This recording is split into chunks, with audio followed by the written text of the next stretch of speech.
সন্দীপ ঘোষ এবং অভিজিৎ মণ্ডলকে জিজ্ঞাসাবাদের জন্য সিবিআই আধিকারিকরা পৌঁছেছেন প্রেসিডেন্সি জেলে। সরাসরি চলে যাব, ব্রতদীপ ভট্টাচার্য রয়েছেন আমাদের সঙ্গে। ব্রতদীপ, গতকালই আমরা দেখেছিলাম বিচারক তিনি সিবিআই হেফাজত দিতে চাননি, তার বদলে বলেছিলেন জেলে গিয়ে প্রয়োজনে জিজ্ঞাসাবাদ করতে পারবে সিবিআই।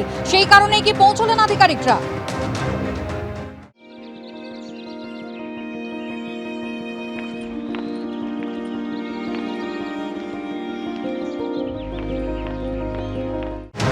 একেবারে এবার জেলে বসেই সন্দীপ ঘোষ এবং অভিজিৎ মণ্ডলকে জেরা করা হবে এবং সেই জন্যই দুপুর 2টো নাগাদ প্রেসিডেন্সি জেলে এসে হাজির হয়েছেন সিবিআইয়ের তদন্তকারী সেই দল।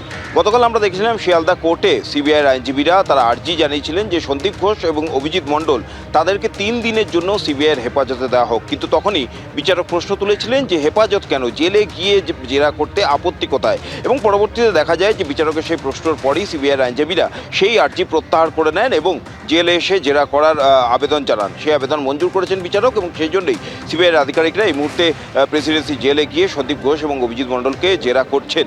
এবং এখন প্রশ্ন হচ্ছে যে সন্দীপ ঘোষ এবং অভিজিৎ মণ্ডল তাদের দুজনকেই আগে হেফাজতে নিয়েছিল সিবিআই, কিন্তু আবার তাদের জেরা করার প্রয়োজন পড়ল কিসের? গতকালই আদালতে সিবিআইয়ের আইনজীবীরা জানিয়েছেন যে সন্দীপ ঘোষ এবং অভিজিৎ মণ্ডলের 3টি মোবাইল ফোন, টালা থানার সিসিটিভি ফুটেজ এবং বেশ কিছু ডিজিটাল এভিডেন্স তারা সংগ্রহ করেছিলেন, যেগুলো ফরেন্সিক পরীক্ষার জন্য পাঠানো হয়েছিল। সেই ফরেন্সিক পরীক্ষার রিপোর্ট তাদের হাতে এসে পৌঁছেছে এবং সেখান থেকে বেশ কিছু তথ্য তারা পেয়েছেন যেগুলোকে যাচাই করা দরকার এবং সেই জন্যই সন্দীপ ঘোষ এবং এই অভিজিৎ মণ্ডলকে জিজ্ঞাসাবাদ কিংবা জেরার প্রয়োজন। এবং সেই কারণেই আজকে জেলে এসে সন্দীপ ঘোষ এবং অভিজিৎ মণ্ডলকে তারা জেরা করবেন। 2টোর সময় সিবিআইয়ের আধিকারিকরা এই প্রেসিডেন্সি জেলে ঢুকেছেন এবং সেইখানেই সন্দীপ ঘোষ এবং অভিজিৎ মণ্ডল তাদেরকে প্রথমে আলাদা আলাদা এবং প্রয়োজনে দুজনকে মুখোমুখি বসিয়েও জেরা করা হতে পারে। যে বিষয়টা কুসুমিতা জানিয়ে রাখি, যেটা সিবিআই প্রথম থেকেই বলেছিল যে এই ধর্ষণ এবং খুনের ঘটনার পর তথ্য প্রমাণ লোপাট করা হয়েছে।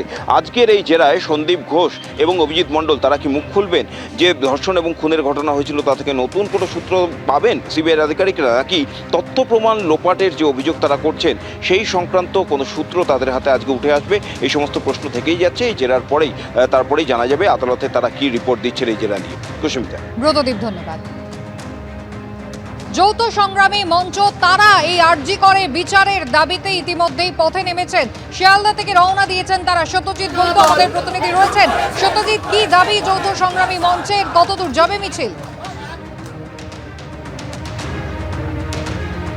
দেখো কুসুমিতা, তোমাকে প্রথমেই বলে রাখি যে শিয়ালদা স্টেশন থেকে এই মুহূর্তে মিছিল বেরিয়েছে। সংগ্রামী যৌথ মঞ্চের যে মিছিল সেটা এই মুহূর্তে কিন্তু শিয়ালদার যে উড়ালপুল, সেই উড়ালপুলের উপর দিয়ে যাচ্ছে এবং তুমি দেখতে পাচ্ছ যে শুধু সংগ্রামী যৌথ মঞ্চ নয়, ছোটখাটো আরো বেশ কয়েকটি সংগঠন এমনকি সাধারণ মানুষ তারা বিভিন্ন জায়গা থেকে এসছেন এই মিছিলে অংশ নিতে। এবং মূলত যে দাবি তুমি দেখতে পাচ্ছ যে তিলোত্তমার বিচার চাই, পাশাপাশি র্যাকেট রাজের অবসান, অর্থাৎ আরজি করের ঘটনায় দ্রুত এবং অবিলম্বে বিচার, এই বিচারের দাবি রয়েছে। এর পাশাপাশি যেমনটা দাবি সংগ্রামী যৌথ মঞ্চের পক্ষ থেকে করা হচ্ছে যে শুধুমাত্র এই থ্রেড কালচার হাসপাতালগুলোতে নেই, বিভিন্ন সরকারি ক্ষেত্রে কিন্তু এই থ্রেড কালচার রয়েছে, যেটাকে এই সংগঠনের পক্ষ থেকে বলা হচ্ছে র্যাকেট রাজ।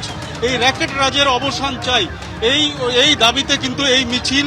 এবং তুমি দেখতে পাচ্ছ সেখানে প্রতিবাদী মুখ, অর্থাৎ কামদুনির ঘটনায় প্রতিবাদী মুখ টুম্পা কয়াল, তিনি কিন্তু এসছেন এবং তিনি এই মুহূর্তে মিছিলে পায়ে পা মিলিয়েছেন। সরাসরি কথা বলবো তার সঙ্গে। কামদুনির ঘটনার পর 1 দশক কেটে গিয়েছে, আজকের আরজি করের ঘটনা কি বলবেন?